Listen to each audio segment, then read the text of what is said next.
కాయిదాలు పెట్టుండ్రి, దరఖాస్తులు పెట్టుండ్రి, toll ఫ్రీకి phone చేయండి. ఆ టోల్ ఫ్రీ సంగతి ఇప్పుడు తమ్ముడు చెప్పిండు, మహేందరా శివ చెప్పిండు.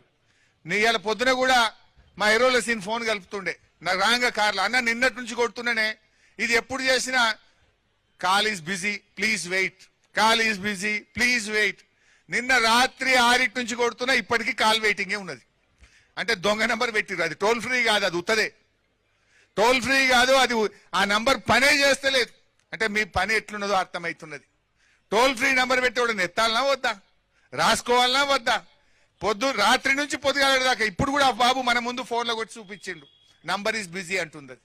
అంటే ఎంత దగా ప్రభుత్వం మీరు ఆలోచించండి. ఇవాళ ఈ ప్రజల పక్షాన మేము డిమాండ్ చేస్తున్నాం, నిషేధిత భూముల్లో ఈ కాంగ్రెస్ ప్రభుత్వం ఏ భూములైతే పెట్టిందో దరఖాస్తులు పెట్టాల్సిన అవసరం లేదు, ప్రజలను ఆఫీసుల చుట్టూ తిరగాల్సిన అవసరం లేదు.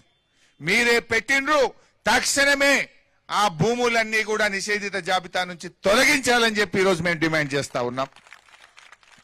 నేను అడుగుతున్నా, రేవంత్ రెడ్డిలు కూడా నిషేధిత జాబితాలకు వచ్చింది. ఈ ప్రభుత్వం ఎట్లుందంటే గుడ్డెద్దు చేనులో పడ్డట్టుంది. వీళ్ళు సర్కారు నడుపుతలేరు, సర్కస్ నడుపుతున్నారు వీళ్ళు. ముఖ్యమంత్రి ఇంటికే దిక్కు లేకపోతే ఇక సామాన్య ప్రజల పరిస్థితి ఏంది, పేద ప్రజల పరిస్థితి ఏంది? ఇప్పుడు ముఖ్యమంత్రులు నిషేధిత జాబితాలకు వచ్చినాక ఇప్పుడు సురుకు పుట్టింది.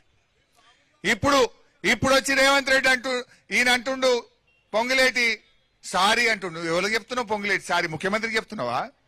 ఏదో తెలియక నీళ్లు కూడా పెట్టినా జరేమనుకోకు సారీ అంటుండా? ఇంత పదవి పోతుందని సారీ చెప్తున్నావా? ముఖ్యమంత్రులే ఇలా నిషేధిత జాబితాలు పెడితే ఇప్పుడు ముఖ్యమంత్రి దరఖాస్తు పెట్టిండా నా ఇల్లు తీసేయండి మరి? రేవంత్ రెడ్డి కూడా నా ఇల్లు నిషేధిత జాబితాలో పడ్డది, నాది తొలగించగలరు అని అప్లికేషన్ పెట్టిండా మీ సేవలో పోయి? మరి ప్రజలు ఎందుకు పెట్టాలి? ఈ ప్రజలు ఎందుకు ఆఫీసుల చుట్టూ తిప్పుతున్నావు?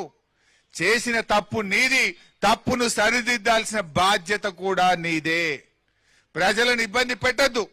ఏవైతే అన్యాయంగా అక్రమంగా పేద మధ్యతరగతి ప్రజల భూములను మీరు నిషేధిత జాబితాలో పెట్టినారో వెంటనే వాటిని తొలగించాలి, లేదంటే పెద్ద ఎత్తున బీఆర్ఎస్ ప్రజా ఉద్యమానికి శ్రీకారం చుడుతుంది. జాగ్రత్త అని హెచ్చరిస్తా ఉన్నా.